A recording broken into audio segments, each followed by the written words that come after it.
Canada announcing updates to border measures today. Officials to announce the next phase of reopening the Canadian border. Canadian ministers are announcing updates to border measures today, July 19th. A news conference with federal government officials is scheduled for 1:30 p.m. Eastern Time. Health Canada, led by Health Minister Patty Hajdu, is expected to announce some border easing of border restrictions. Ministers are also expected to announce an update on Canada's ban on direct flights to India. Last week, Prime Minister Justin Trudeau suggested that fully vaccinated tourists from the US would be able to come in mid-August.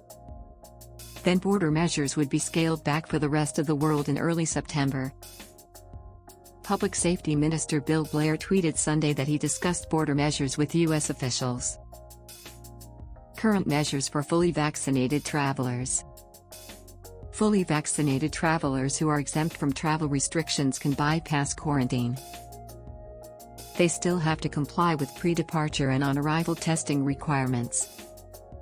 They also need to show up with a quarantine plan.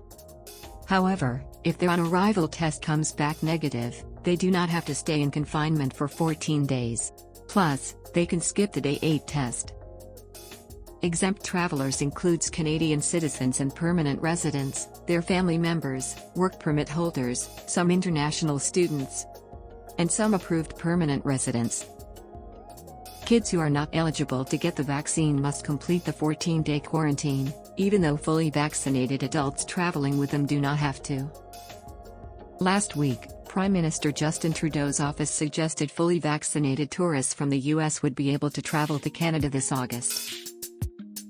Then the border would open for fully vaccinated tourists from all other countries by early September. Trudeau had also previously said that unvaccinated tourists would not be allowed into Canada for quite a while. Hotel quarantine. There are different quarantine requirements for those flying into Canada, and those taking the US land border. Air travelers who do not qualify for the quarantine exemption have to book their stay in a government-approved hotel. Fully vaccinated travelers can get exempt from quarantine. In order to be considered fully vaccinated, they need to have had the recommended dose of a Canada-approved vaccine. So far, Canada has approved vaccines from 4 manufacturers: Pfizer, Dylon, AstraZeneca, and Johnson & Johnson. Travelers must have received the final dose at least 14 days before attempting to come to Canada. Canada-US border. The world's longest undefended border has been closed since March 2020. Political and business leaders in both countries have been pressuring the government to reopen to tourism. Fully vaccinated tourists from the US could be able to come to Canada in mid-August, according to the Prime Minister's office. Thank you for watching this video. Please like and subscribe.